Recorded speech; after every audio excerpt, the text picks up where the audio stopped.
Hello there, friends.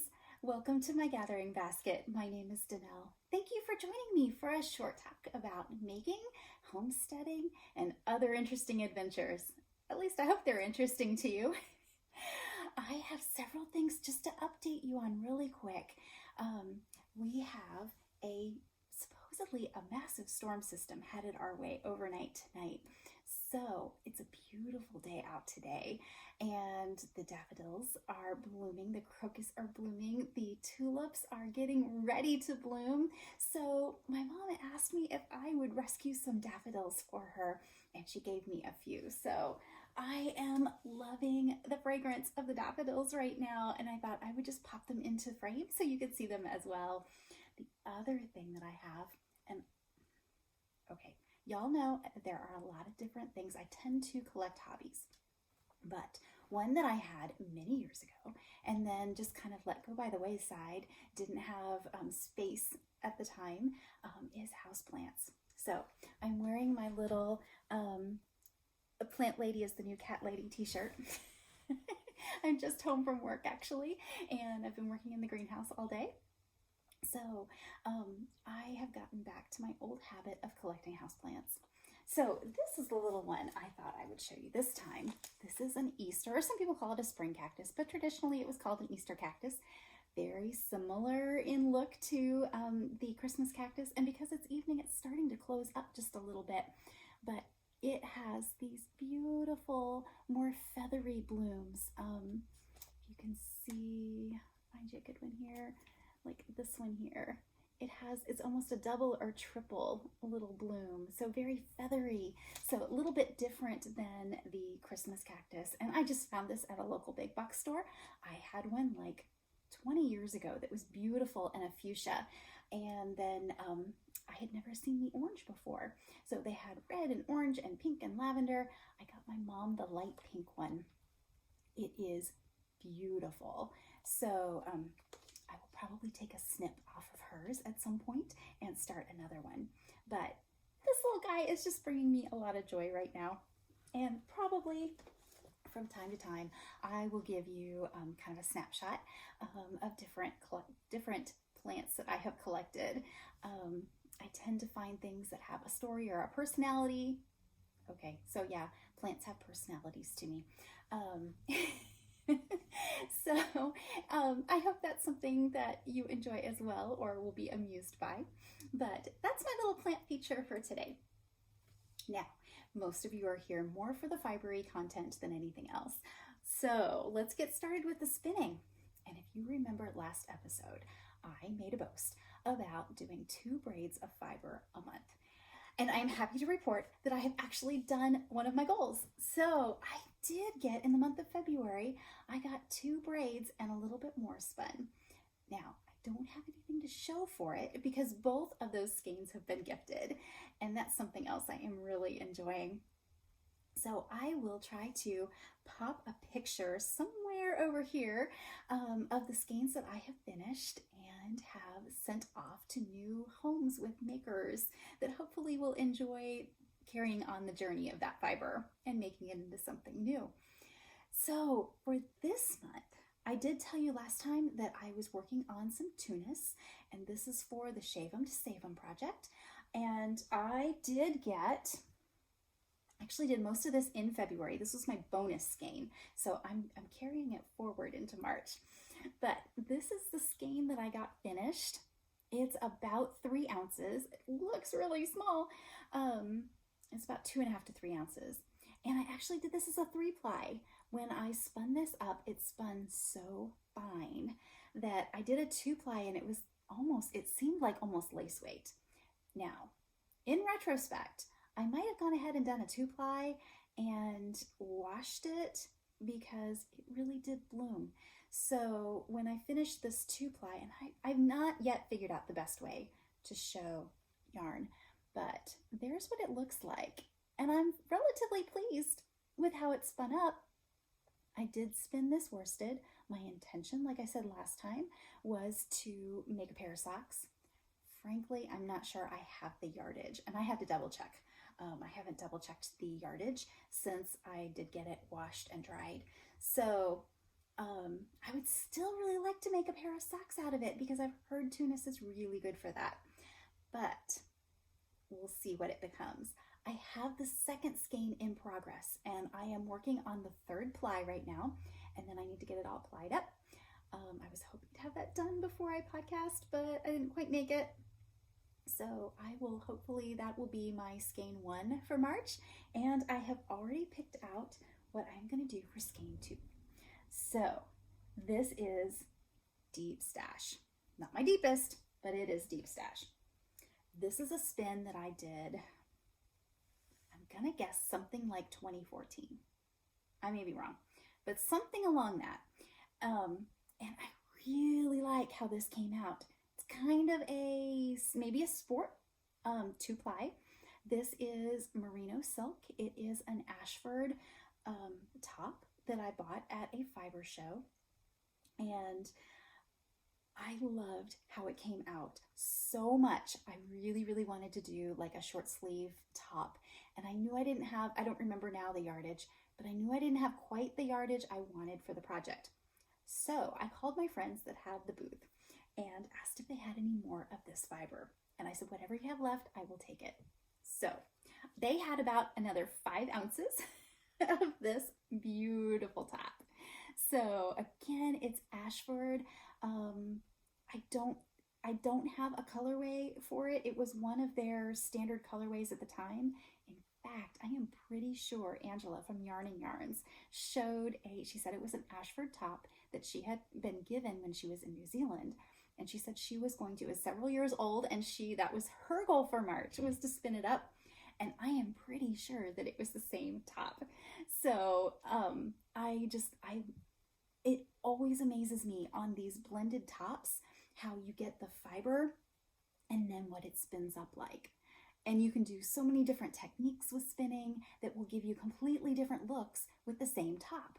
But I really like this. You can, if I can, I don't know if you'll be able to see it. Oops, it's kind of falling all over. I should have skeined it up. But there's purples and oranges and yellows. I mean, you can, if you look close, you can see all the colors that are in this top, but just very muted and blended together. So now I have to figure out, because of course I didn't take notes, because that would have been smart. And I'm not always the smartest spinner in the world, but I have to kind of figure out, pretty sure that this would have been a worsted spun. It is top, so it would be more of a true worsted. And that's really my default. So, and I know it's 2-ply.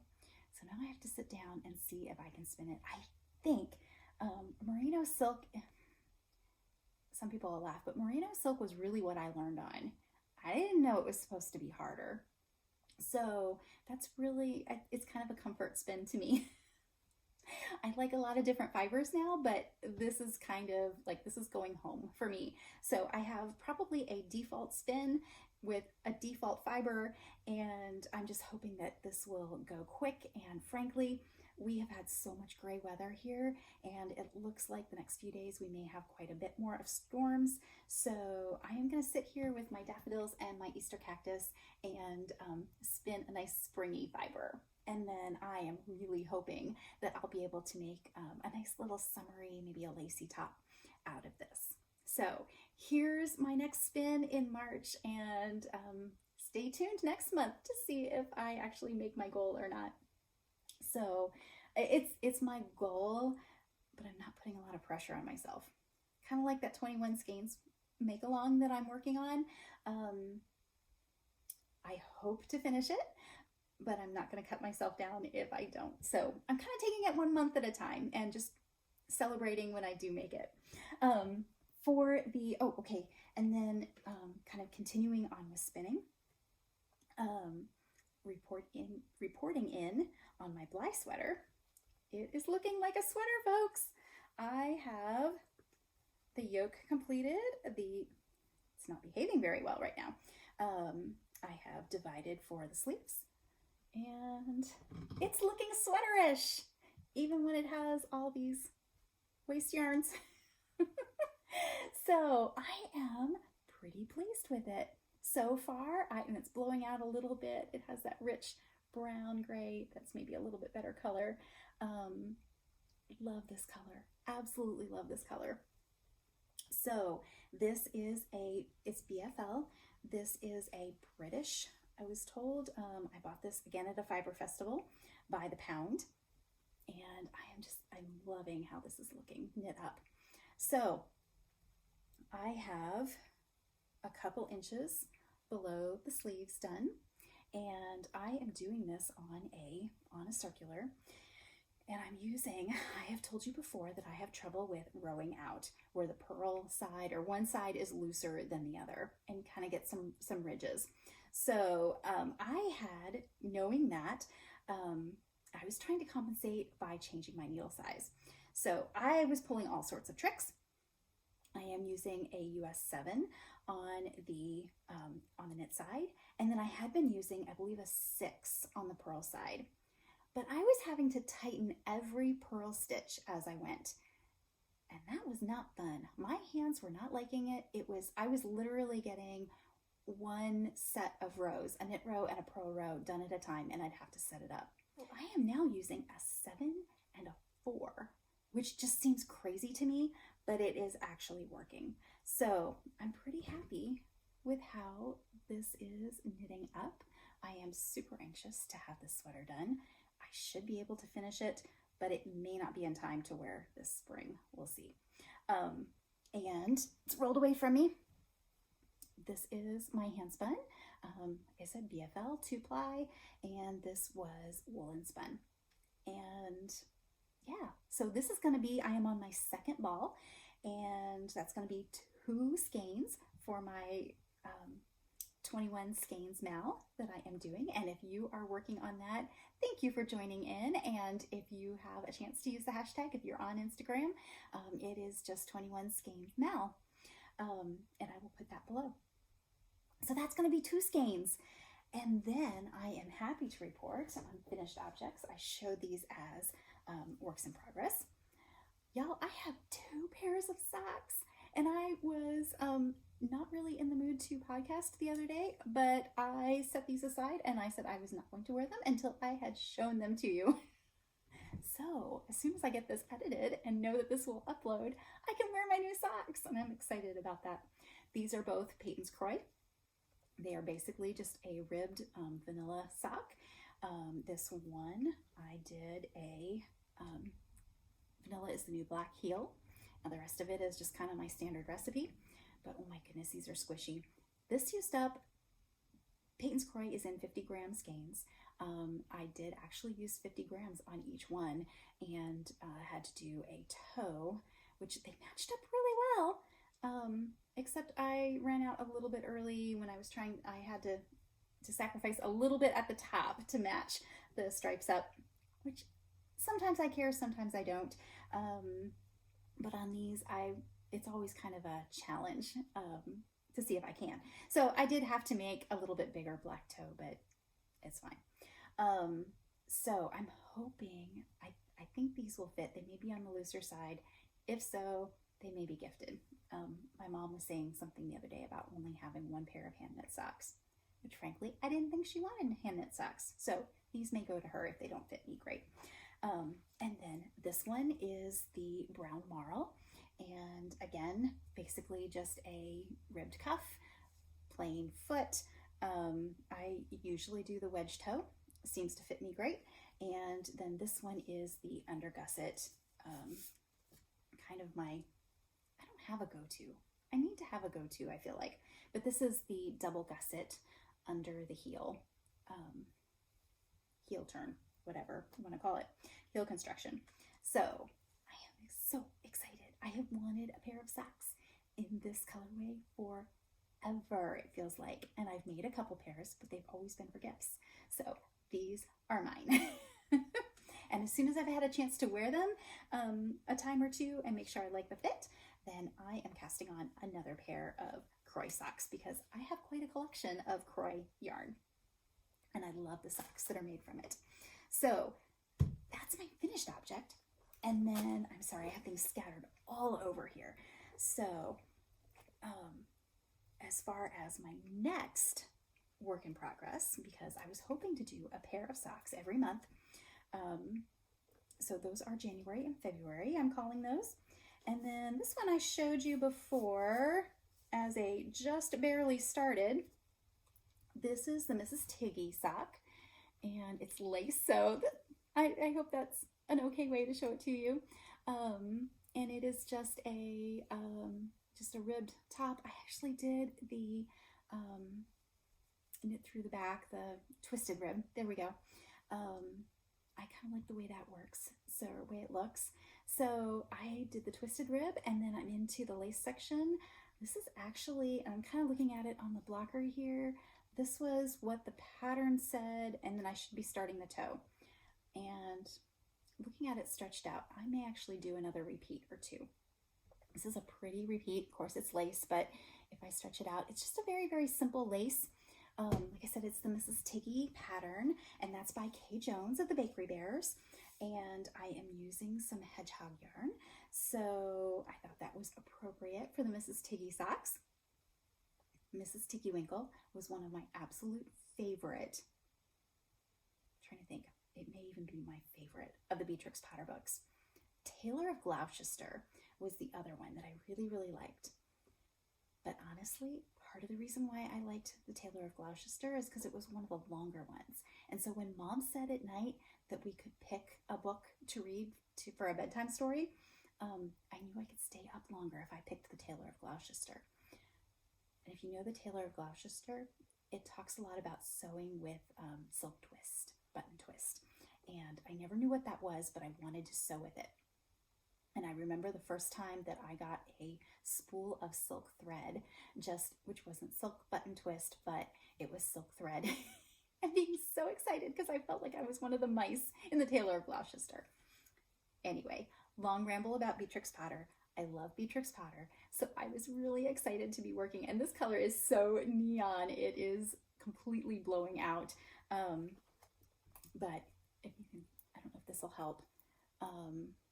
There's my skein. So it does have those bright neon green pops in there, and I really like how it is showing up in the pattern. So far I really have enjoyed. This is the first of Kay Jones's patterns that I have done, but I have several of them on my Make 9 board for this year, and several more that I really want to make. So I have been setting aside some skeins of yarn as I go through and pull my 21 that I want to do for this year, and I definitely want to try some more of her socks.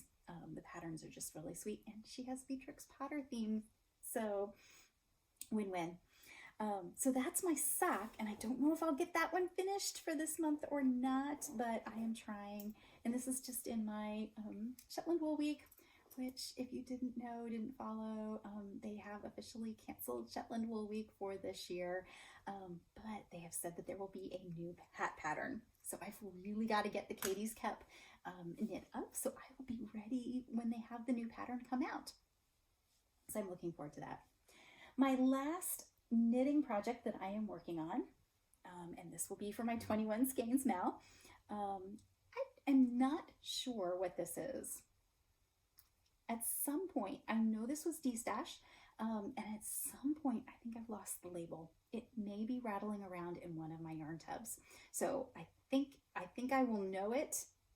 I think it was a Lorna's Laces, but I'm not entirely sure. I'm sorry, but I know it's quite old because it's been in my possession for a while, and it was a D-Stash. And I am just doing a very simple, because I wanted something I could pop in my purse, and just doing a very, very simple sock head cowl. I have one of these that I made a year or two ago, and I have worn that thing so much this last winter.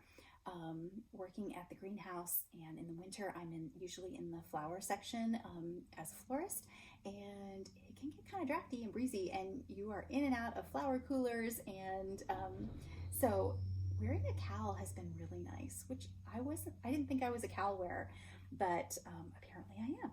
So that's cool, because that means I can knit up some more. So I am working on that, and I did not know that this was going to self-stripe at all. And then when I started working on the ribbing, I just thought it was really pretty blues and this would go with so much. So it was kind of a fun surprise when I got up to the stockinette part and it started striping like that. So I'm really looking forward to having this. It is nice and squishy and it's just really fun. And at some point, hopefully I'll stumble across that label and I can get back to you and fill in the blanks as far as what the yarn is. And Tammy, I want to say that this may have come from you, so you may be yelling at the screen and telling me. If so, you can put it in the comments below and then other people will know. Right, for now, it's really pretty blue yarn that I really, really like. So that is my cow project. So that's going to be, let's see, 1, 2, 3, 4, 5. That'll be, when I get these done, that'll be 6 projects of my 21 skeins. So I'm pretty excited about that. Homestead-wise, like I said, spring is coming. That means that we have a lot of our seeds already in plugs inside. It is not at all close to time to have things outside, but Mom was saying that it was probably time to get the heater set up in our little mini greenhouse and get some things moved out because we're running out of table space in front of our windows. But we have a lot of our flower seeds up. She does have some tomatoes already started. They're just about this high. So we are starting to think towards garden. I really need to get my cotton planted. I probably won't do as much because you guys, I did show you my cotton, but my mom this winter was very nice and she actually ginned it by hand, which basically means taking out the seeds and little pieces of, we would say VM if it were wool, but all the little plant matter. So I have brown, I have the white, just oh my goodness white, and then the natural green. So I have shown that to you in the bowl, but that is my gathering basket of cotton. And for Christmas, my parents got me cotton cards. Here are my cotton cards, and I have got to get my poonies made. So in wool, which I have my wool cards right here, my trusty little wool cards. And you can see that these are, I got the small size because I don't have that much cotton. So I thought this would be appropriate and also a little bit lighter. These guys can get kind of heavy. So I don't do a lot of fiber prep, and I've taken some classes on carding and prepping cotton, but this will be the first time that I've had cards to use. So I am really excited about getting these. So when you, if you're more familiar with working with wool, when we hand card wool and take it off in kind of that round, we call it roll lags, and that's what we spin from. And in cotton, it's a little bit different process, but you end up, similar idea, you end up rolling all this carded cotton up into a tight little twist, kind of like a straw, and they call them poonies. So that is a very, very rough idea of cotton processing at this point, but I'm learning. I have a lot of reading to do, but I'm so excited. I have wanted my own pair of cotton cards for years. So this was a Christmas gift from my parents, and I am really excited to be using it. I just have to make some time to sit down and really practice. So that will be, I'm trying to get all of some other skeins or braids of fiber spun for wool, and then I really like doing cotton and silk in the summer. So I'm really hoping I can get all of that spun up, but that is a lot of cotton spinning. I need to stick it on my scale and see how much it actually is. But all of that to say, I plan on doing a little bit more growing cotton, partly just to keep the seeds viable. I'll plant a few and collect the seeds. I have enough seeds, way more seeds than I will plant, collected from this batch. And so I'll be interested to see what I get from my own seed. So I'll probably just do a few plants, really just enough to get some seeds for the following year. And that'll give me time to get all of this spun up, I hope. That's a lot of cotton. I love spinning cotton. Some people don't. I really enjoy spinning cotton, but it does take a little bit more time than wool for me because I don't have the practice. So Anyway, I am hoping that we will have State Fair again this year and be able to send entries in. We'll see. I haven't heard any updates from them, but it'd be fun to have some of my own hand-grown, hand-spun cotton to enter in the spinning competition this year. Okay, I'm just looking around here. I think that pretty much catches you up to date on what I have been doing. Quilting, I have been working. I showed you the pattern for the Terrarium Quilt that I boasted about working on, and I did in fact take it out of the package. I looked through, read the pattern, and I have about, I'm going to say about half of the cutting done so far, but it's not very impressive to show you a big stack of fabric triangles. So if I have any luck on my plans, hopefully I will have that quilt top at least ready to show you by next time. So, but I've been working on a lot of quilting things. I have managed to acquire several kits worth of fabric for quilts as well. So there will be much more of that coming up as soon as I have it in a format that I can show it to you. So that's not real interesting for now, but I will have more to show you in the future. So if you want updates, I have been lousy. I have not posted on Instagram for quite some time. So I am hoping now that we're into spring and I can take better pictures outside and all, that maybe I can get back to posting a little bit better. So you are welcome to follow me. Right now I am 3 Strands Fiber on Instagram, or you can actually follow my quilting company, which is Cottage Path Quilting. And I don't think that I have actually formally introduced myself on here, but I did go ahead and name my little long arm quilting business, and you are welcome to follow me on Instagram under that name as well. So I'll put all the information on my website and all of that, where you can find more information if you're interested in the long arm quilting. So I think that's about what I had to report into this time. I hope you are doing well. I hope if you are in this hemisphere that spring is creeping around your corner as well, and that you are enjoying some sun and some flowers where you are. Thank you so much for watching, and until I get a chance to speak with you again, I hope your gathering basket overflows with blessings. See you next time. Bye for now.